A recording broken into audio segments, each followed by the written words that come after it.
اسلام کی تاریخ میں کئی ایسے عظیم رہنما اور سپہ سالار گزرے ہیں جنہوں نے اپنی بہادری اور حکمت سے نئی دنیاؤں کو فتح کیا۔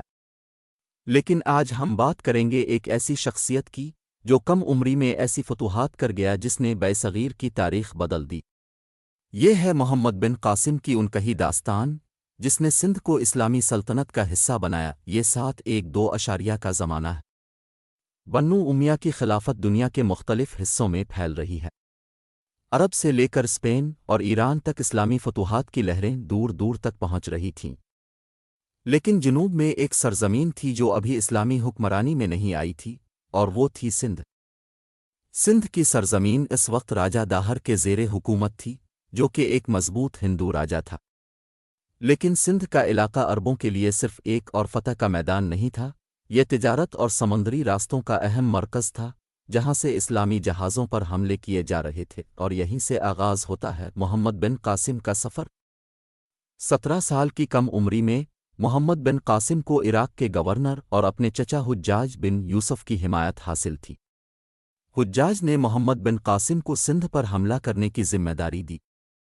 محمد بن قاسم کے پاس صرف کم عمر اور نیا سپہ سالار ہونے کا ہی چیلنج نہیں تھا، بلکہ سندھ کے طاقتور راجہ داہر کی فوج کا بھی سامنا تھا جو اپنی زمین اور تخت کو بچانے کے لیے ہر حد تک جانے کو تیار تھا۔ کی پیش قدمی اور جنگ کا آغاز محمد بن قاسم نے اپنی فوج کے ساتھ سندھ کی طرف سفر شروع کیا اور کئی اہم قلعوں اور شہروں کو فتح کیا۔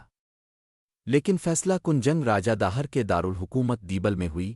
دیبل کا قلعہ سندھ کی فتح کی کنجی تھا۔ محمد بن قاسم نے اپنے بحری بیڑے کے ساتھ اس قلعے پر شدید حملہ کیا اور قلعے کے بلند مندر پر اسلامی پرچم لہرانے کا حکم دیا۔ یہ جنگ صرف طاقت کا نہیں بلکہ حکمت کا کھیل بھی تھا۔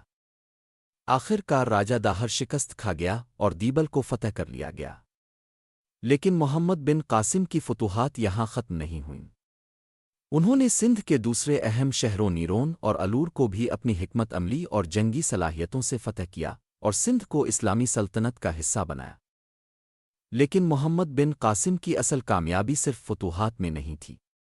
اپنے سندھ کے عوام کے ساتھ جو عدل و انصاف کا رویہ اپنایا وہ آپ کی قیادت کا اہم پہلو تھا۔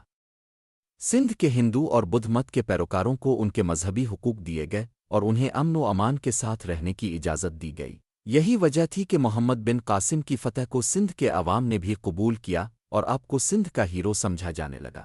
لیکن محمد بن قاسم کی زندگی میں ایک ایسا موڑ آیا جو آج بھی بہت سے لوگوں کے لیے حیران کن ہے۔ ولید بن عبد الملک کی وفات کے بعد سلیمان بن عبد الملک خلیفہ بنے، جنہوں نے محمد بن قاسم کو معزول کر کے عراق واپس بلوایا۔ یہاں تک کہ محمد بن قاسم کو قید کیا گیا اور اس عظیم سپہ سالار نے انتہائی کم عمری میں صرف 20 سال کی عمر میں قید میں وفات پائی۔ محمد بن قاسم کا نام تاریخ میں ہمیشہ زندہ رہے گا، نہ صرف اس لیے کہ انہوں نے سندھ کو فتح کیا بلکہ اس لیے بھی کہ انہوں نے انصاف اور رحم دلی کے ساتھ اپنی حکمرانی کی مثال قائم کی۔ ان کی فتوحات نے نہ صرف سندھ بلکہ پورے صغیر کی تاریخ پر گہرے اثرات مرتب کیے جو آنے والے وقت میں اسلامی ثقافت، تعلیم اور تجارت کے دروازے کھولنے کا سبب بنے۔